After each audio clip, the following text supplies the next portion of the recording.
Começa agora mais um programa Crescendo em Cristo, série de estudos bíblicos produzida por pastores colaboradores da Rádio CPT. Olá, seja muito bem-vindo a mais um programa aqui na sua Rádio CPT, Rádio Cristo para Todos, a rádio oficial da Igreja Evangélica Luterana do Brasil. Eu sou o pastor Hernani, sou pastor da Igreja Evangélica Luterana do Brasil e moro e trabalho na cidade de Canela, Rio Grande do Sul. Este é o programa Crescendo em Cristo, onde nós fazemos a leitura de algum capítulo bíblico e conversamos um pouco sobre este capítulo. Nesta temporada, o programa Crescendo em Cristo está fazendo a leitura, estamos conversando sobre a primeira carta aos Coríntios. E eu tenho o privilégio de compartilhar hoje com você a leitura do 8º capítulo desta primeira carta aos Coríntios. Vamos lá então? 1 Coríntios capítulo 8. Se você puder, abra sua Bíblia e acompanhe conosco. Se não tiver acesso a ela nesse momento, acompanhe com atenção a leitura do texto bíblico. Pois bem, o capítulo 8º da primeira carta aos Coríntios, ele inicia da seguinte maneira: agora vou tratar do problema dos alimentos oferecidos aos ídolos. Esta é a maneira como inicia. E nós vemos aqui que há uma mudança de assunto dentro do texto bíblico. É importante lembrar aqui que a primeira carta aos Coríntios, ela é uma carta bastante prática e pastoral. Algumas questões, algumas coisas que estavam acontecendo lá na cidade, na igreja de Corinto especialmente, chegaram ao conhecimento do apóstolo Paulo. Ele então escreve esta carta abordando alguns destes assuntos, tentando ajudar aqueles irmãos, orientando-os da maneira como deveriam proceder quanto a estas questões. Lá no capítulo 5º, quem está acompanhando essa temporada já viu a leitura dos capítulos anteriores. Lá no capítulo 5, por exemplo, o apóstolo tratou da questão da imoralidade sexual. No capítulo 6, ele tratou de brigas que haviam entre os irmãos, inclusive levavam um ao outro ao tribunal. E o apóstolo então traz orientações quanto a este tema. No capítulo 7, ele retoma novamente a questão da sexualidade, fala inclusive do casamento cristão, e vale a pena você acompanhar se você ainda não acompanhou os programas anteriores. Se você não teve a oportunidade de acompanhar, procure nas publicações anteriores aqui da rádio, ou então no podcast da rádio e acompanhe. Aqui, então, no capítulo 8, nós temos uma mudança de assunto. Ele diz, olha, agora eu vou tratar do problema dos alimentos oferecidos aos ídolos. Tá? O que estava acontecendo ali com respeito a esses alimentos? Talvez a pergunta que tenha sido levada ao apóstolo é correto um cristão comer da carne de um animal que foi oferecido em um culto pagão? A gente precisa primeiro lembrar um pouquinho aqui de como era a vida pública e social na cidade de Corinto. E a gente precisa lembrar assim, que muita coisa na vida da cidade, dos cidadãos ali de Corinto, girava em torno da adoração de ídolos. A cidade vivia em torno disso, pulsava essa situação. Por isso era comum festas, banquetes, tanto públicos como privados. Via de regra, eles sempre estavam ligados ao nome de algum culto pagão. Paulo, então, aborda aqui essa questão. Por exemplo, o comentarista Paul Kretzmann, ele diz o seguinte: o que estava acontecendo em Corinto era os animais usados para rituais nos templos pagãos não eram oferecidos ou queimados inteiramente. Da carne restante, e até às vezes da carne que haviam sido usados no próprio sacrifício pagão, eram, então, estas carnes vendidas nos mercados públicos da cidade. Ele acrescenta que dos templos provinha uma grande parte da carne que estava à venda no mercado público e que, por isso, era encontrada na mesa em geral, sendo dessa forma até, de certa maneira, difícil evitar o seu uso. Então, essa era a situação. A pessoa ia no mercado comprar carne e muitas vezes esta carne era de um animal que fez parte de um sacrifício em um destes templos, em um destes cultos pagãos. Comer essas carnes, isto causou polêmica entre os cristãos de Corinto e dor na consciência de algumas pessoas. Talvez podemos imaginar alguns dizendo que não tem nada a ver, eu posso comer dessa carne, e outros provavelmente se escandalizando, achando que não deveriam comer desta carne, que ao comer dessa carne estariam participando dos sacrifícios aos ídolos, pecando assim contra o 5º mandamento. E o que nós vamos ter aqui no capítulo 8, então, é Paulo abordando a liberdade cristã e falando a esse respeito, trazendo orientação. Então, o texto bíblico ele segue da seguinte maneira. Ele diz, vou iniciar de novo. Agora vou tratar do problema dos alimentos oferecidos aos ídolos. E aí ele diz, na verdade, como se diz, todos nós temos conhecimento. Como se o apóstolo Paulo dissesse, olha, eu sei que vocês sabem, eu sei que vocês têm conhecimento, não estou dizendo que vocês são ignorantes, não sou eu que vou vir agora aqui de cima para baixo e dizer, é assim que funciona. Então, eu sei que vocês têm conhecimento. No entanto, ele segue dizendo, porém, esse tipo de conhecimento enche a pessoa de orgulho, mas o amor nos faz progredir na fé.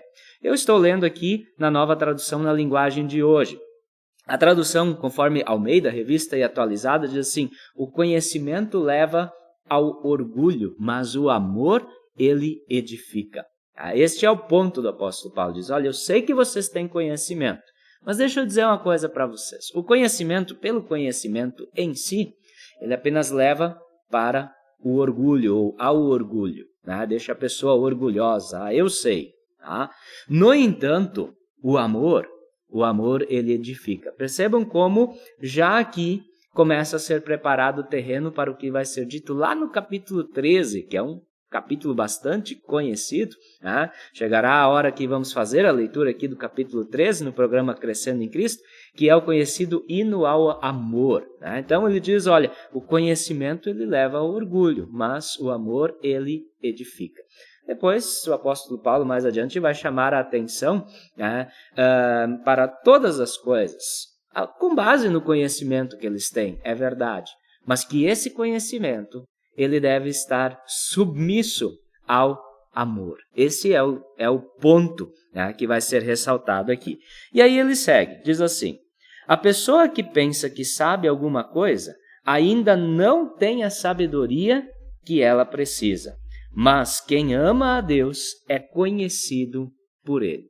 Pessoa que sabe alguma coisa ainda não tem o conhecimento que ela precisa. Sócrates falou a respeito disso, dizendo, eu sei que eu nada sei. Ele diz, olha, a partir do momento, o apóstolo Paulo fala disso aqui, ele diz, a partir do momento que eu acho que eu sei muita coisa, eu ainda não sei o básico do que eu preciso. E daí ele diz, ele segue e diz assim, no versículo 3, mas a pessoa que ama a Deus é conhecida por Ele. Isso me faz lembrar do texto quando Jesus diz que o bom pastor conhece as suas ovelhas. As suas ovelhas ouvem a voz do bom pastor, amam o bom pastor conhece as suas ovelhas e ama as suas ovelhas. E aqui a gente pode lembrar como Deus, então, Ele nos conhece e como Ele sabe de todas as nossas necessidades, tanto as necessidades temporais como também as necessidades espirituais. E vemos aqui, logo de cara, no capítulo 8, que a vida cristã, ela não é simplesmente um acúmulo de conhecimento. Claro que o conhecimento faz parte, por exemplo, é preciso conhecer a verdade bíblica, conhecer o texto bíblico. A fé vem pelo ouvir a palavra de Deus. É preciso conhecer esse texto, mas a fé cristã, ela não é simplesmente um acúmulo de conhecimento. Ela não é uma questão de eu sei e ponto. Eu sei que pode isso, que não pode aquilo. Ou eu sei que não pode isso, mas pode aquilo. Não. A vida cristã, ela é um amar a Deus e ser conhecido por Ele. Isso é a vida cristã. Seguimos a leitura, versículos 4, 5 e 6, diz assim, quanto ao comer alimentos que tenham sido oferecidos aos ídolos, nós sabemos que um ídolo representa alguma coisa que realmente não existe. E sabemos que existe somente um Deus, pois existem os que são chamados de deuses, tanto no céu como na terra, porém também existem muitos deuses e muitos senhores. Porém, para nós, existe somente um Deus, o Pai e Criador de todas as coisas, para quem nós vivemos. E existe somente um Senhor, que é Jesus Cristo, por meio de quem todas as coisas foram criadas e por meio de quem nós existimos. O apóstolo Paulo lembra aqui de algo que, na verdade, já vem desde o Antigo Testamento, por exemplo, lá em Deuteronômio, no capítulo 4, versículo 35, lá é dito assim: Deus deixou que vocês vissem tudo isso para que soubessem que o Senhor é Deus e não há nenhum outro Deus a não ser Ele. Então, qual é o argumento aqui? O argumento aqui, na verdade, é um ídolo, no fim das contas, é uma coisa que não existe, pois só existe um Deus. Tá? Então, o que Paulo quer fazer aqui nesse capítulo, e o faz, é evitar a dor de consciência nos fracos da fé, como a gente vai ver na sequência. Tá? Ele vai mostrar que o comer destas carnes é uma questão de liberdade cristã. Por quê? Porque, na verdade, aquilo foi oferecido a alguma coisa que, na verdade, nem existe. No próprio texto bíblico ele diz, olha, tem muitos deuses por aí que as pessoas fazem, vamos dizer assim. No entanto, de fato, só existe o Deus verdadeiro, Pai, Filho e Espírito Santo. Jesus Cristo, por meio de quem todas as coisas foram criadas. O Pai que criou todas as coisas, Jesus Cristo, por meio de quem todas as coisas foram criadas. Para onde o apóstolo Paulo vai, inspirado por Deus, aqui, nesse capítulo, nessa carta, ele os leva ao primeiro artigo da fé cristã. Deus, eu creio em quem? Deus Pai Todo-Poderoso, Criador do céu e da terra. Aí nós podemos lembrar aqui da explicação de Lutero, no Catecismo Menor, creio que Deus criou a mim, a todas as criaturas, me deu corpo, alma, olhos, ouvidos, razão, todos os membros, ainda os sustenta. Né? Além disso, me dá casa, comida, e por aí vai. Né? Ele cuida de mim. Então, esse é o único Deus. E ele acrescenta aqui no texto bíblico, olha, esse é o Deus a quem nos servimos. Isso precisa estar claro. Então, eu sirvo a esse Deus, eu tenho conhecimento, eu tenho essa clareza, e eu sei que se, porventura, eu comprar uma carne, comer essa carne, depois eu descobrir, olha, essa carne aí, ela veio, na verdade, a origem dela é de um templo pagão e esse animal foi abatido em um sacrifício a um deus pagão, a um falso deus. Em outras palavras, está dizendo, olha, não tem problema nenhum, eu não preciso ficar com dor de consciência, porque, na verdade, isso foi oferecido a alguma coisa que, de fato, nem existe. Aliás, aqui podemos lembrar do que Jesus fala lá no Evangelho de Mateus, no capítulo 15, quando o próprio Jesus, falando sobre o alimento também e sobre a impureza, ele fala assim que o problema não é o que entra no ser humano que o torna impuro, mas o que sai, porque é do coração que provém os maus desejos, os maus desígnios. Então, nós existimos para Deus, então nós temos uma liberdade. No entanto, o texto bíblico vai seguir, agora veja a argumentação. Ele vai dizer assim, mas, esse mas ele é bem importante. Então ele diz, olha, eu posso comer, não tem problema nenhum. Não é o fato de eu comprar uma carne no mercado, depois descobrir que, essa carne foi oferecida ao ídolo, mesmo que eu saiba. Isso não vai mudar nada, eu não vou ser amaldiçoado agora por causa disso. Nem quer dizer que eu estou tomando parte num culto pagão. Esse é o ponto aqui. Porque eu sou cristão, eu sei, eu sou de Deus, eu sei quem é o meu Deus, eu sei a quem eu sirvo. E não é fazer isso ou deixar de fazer isso que vai mudar isso.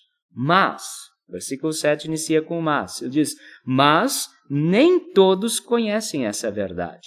Nem todo mundo tem esse discernimento, nem todo mundo é capaz de absorver esta informação, vamos dizer assim. Então ele segue dizendo, existem pessoas tão acostumadas com os ídolos que até agora comem desses alimentos pensando que eles pertencem aos ídolos. O argumento de Paulo é, não pertencem aos ídolos, tudo pertence a Deus. E segue, pensando que eles pertencem aos ídolos. A consciência dessas pessoas é fraca e por isso elas se sentem impuras quando elas comem deste alimento. Versículo 8 diz, Não é esta ou aquela comida que vai fazer com que Deus nos aceite. Nós não perderemos nada se não comermos e não ganharemos nada se comermos deste alimento. Aqui no versículo 8 está a base doutrinária desse capítulo. Vou lê-lo de novo. Não é esta ou aquela comida que vai fazer com que Deus nos aceite. Não perderemos nada se não comermos e não ganharemos nada se comermos deste alimento.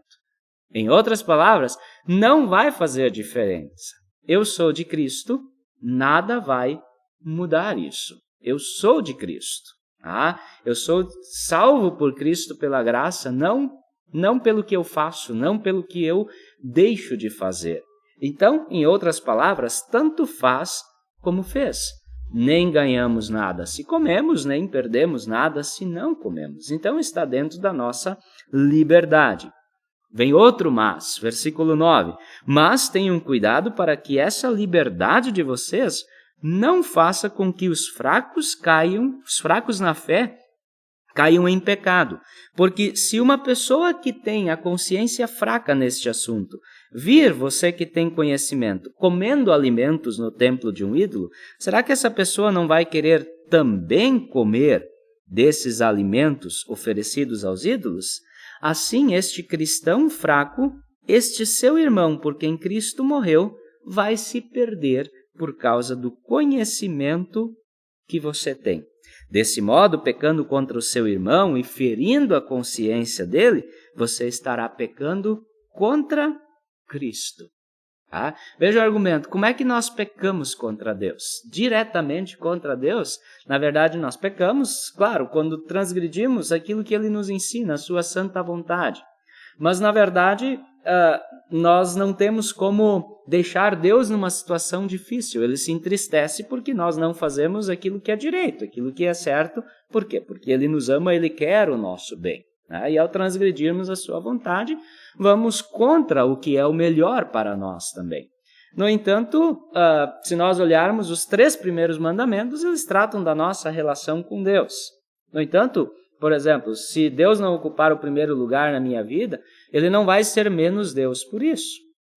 Se eu não invocar o seu nome, não é Ele que sai perdendo com isso, sou eu que saio perdendo com isso. Se eu não santificar o dia do descanso, não tirar tempo para culto, não é Deus que vai ser menos Deus ou vai perder com isso. Na verdade, pecando assim contra Deus, estou prejudicando a mim mesmo também. E os mandamentos 4 a 10 tratam da nossa relação com o próximo. Por isso que Jesus resumiu: ama a Deus acima de todas as coisas e ao próximo como a ti mesmo. Então, o ponto aqui do apóstolo Paulo é: bom, você é livre, você tem essa liberdade, você tem esse conhecimento, mas você não deve usar esse conhecimento de tal forma que cause problemas para o teu irmão na fé, que é fraco na fé e que não vai ter esse discernimento. Podemos aqui usar um exemplo, por exemplo, a bebida alcoólica. A Bíblia é taxativa quanto ao embriagar-se. No entanto, não proíbe o consumo de bebida alcoólica. O fato em si de tomar uma cerveja ou qualquer outra bebida alcoólica não é pecado em si, o pecado é o embriagar-se. No entanto, vamos pegar o exemplo, eu como pastor, se eu vou e sento em determinado lugar público e começo a tomar uma cerveja, não preciso tomar muitas, fazer dentro do que a liberdade cristã me permite, mas algum irmão que não tem esse conhecimento, esse discernimento, vai ver que eu estou lá fazendo isso, eu cristão, eu pastor, e vai se escandalizar com isso. É certo que eu faça isso dessa maneira? Eu vou usar essa minha liberdade para fazer isso? E assim causar problemas na fé, na consciência do meu irmão? Eu não vou ganhar nada em si se eu consumir esta bebida, nem vou perder. Está dentro da minha liberdade cristã. Mas se vai ser um empecilho para a fé de alguém, então acima do conhecimento, eu devo colocar o amor. Por isso, então, o capítulo termina no versículo 13 com a seguinte conclusão: portanto, se o alimento faz com que o meu irmão peque, nunca mais vou comer carne, a fim de que eu não seja a causa do pecado dele. Em resumo, ele diz: olha, se o problema está no fato de eu comer carne, eu sei que eu posso comer. Mas se essa é uma situação, se eu não consigo outro tipo de carne, apenas aquela que foi utilizada lá no sacrifício pagão, que no fim das contas eu sei que não representa nada, porque um ídolo não representa coisa alguma. Mas, se isso vai causar problemas, por amor ao irmão, eu posso até deixar de comer carne sem problema nenhum. É uma questão da minha consciência, é uma questão da minha fé, é uma questão do amor ao meu irmão na fé, ao meu semelhante. Assim terminamos a leitura do capítulo 8 da primeira carta aos Coríntios. Espero que você tenha gostado, fique com Jesus, que Ele te abençoe, que Ele te guarde, acompanhe a programação da Rádio CPT, compartilhe também nas suas redes sociais. Um grande abraço. Acompanhe este e outros programas em radiocpt.com.br.